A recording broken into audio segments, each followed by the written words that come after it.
একদিন দেখা যায় যে কারোর উপর দিয়ে একদিন যায় ও দেখা গেলো ভালো ভালো ওই দিন মাইর খাইতে থাকে। সর্বপ্রথম শুকরিয়া আল্লাহর কাছে, প্লেয়ার অফ দ্য ম্যাচ হয়ে জিততে পারছি সিরিজের ফার্স্ট ম্যাচ। কন্ডিশনটা বেশ ভালো উইকেট ছিল, batting friendly condition, plus due factor ছিল বোলারদের জন্য কিছুটা চ্যালেঞ্জিং। আলহামদুলিল্লাহ আমরা সবাই মিলে ভালো একটা মানে কম টোটালে ফিনিশ করতে পারছি।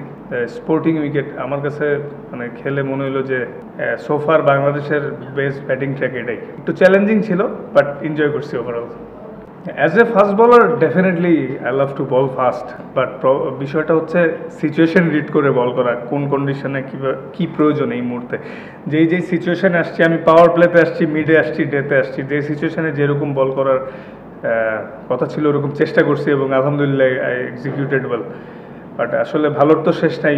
আবার মানে টি-20 খেলা আসলে অনেক সময় অনেক ভালো ভালো বাউন্ডারি হয়, আবার সামটাইমস লাকিলি খারাপ বলে উইকেট হয়। বাট আজকে ওভারঅলই এক্সিকিউট করতে পারছি এবং ভেরিয়েশনসগুলো রাইট টাইমে ইউজ করতে পারে তো হয়তো আজকের এই সাকসেসটা পাইছি। প্রত্যেকটা মুহূর্তই ক্রিকেটিং হোক বা জীবনে হোক ভালো মন্দ মিলেই চলে।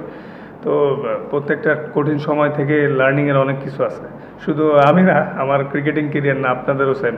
তো যখন যেই মুহূর্তে আসে সেটা যদি আমি স্কিপ করতে চাই সেটা আমার পেয়ে বসবে। সবসময় ফেস করে আগায় কেমনে যাওয়া যায় এই জিনিসটা চ্যালেঞ্জ নিতে চাই, এবং ভালো হোক খারাপ হোক বাট নিজের অনেস্টি আর দৃঢ়তা নিয়ে আগায় গেলে টুডে টুমোরো সব ঠিক হবে, এটাই আমার বিশ্বাস। ভালো চ্যালেঞ্জিং বোলারদের জন্য, স্পেশালি 12 নম্বর ওভারটা না 13 নম্বর ওভারে যখন বল করতে আসলাম অলরেডি বল ওয়েট ছিল।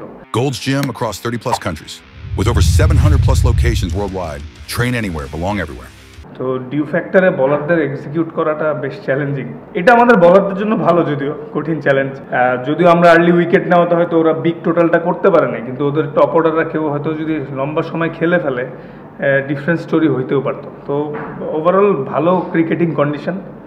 তো এটা আমার মনে হয় এশিয়া কাপের আগে একটা ভালো প্রিপারেশনই হচ্ছে।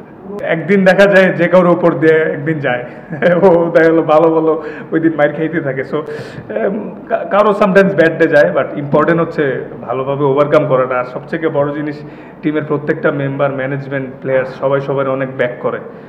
কারণ বুঝতে হবে যে আমাদের টিমটা মানে এমন একটা টিম, সবাই আসলে 19-20। সো এইখানে কম্প্যাক্ট থাকাটা, সবাই সবাই সাপোর্ট করাটাই অনেক জরুরি।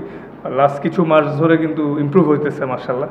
সো এইভাবে যদি আগাইতে থাকে ভালো কিছুই হবে ইনশাআল্লাহ। লিটন ব্যাটেড এক্সট্রিমলি ওয়েল মাশাআল্লাহ। আসলে লিটনের ভালো খেলাটা বা ফর্মে থাকাটা আমাদের টিমের জন্য অনেক জরুরি। তো মাশাআল্লাহ ও রিসেন্টলি মানে ফর্মে আসতেছে এবং ভালো ব্যাটিং করতেছে, নেটেও দেখতেছি।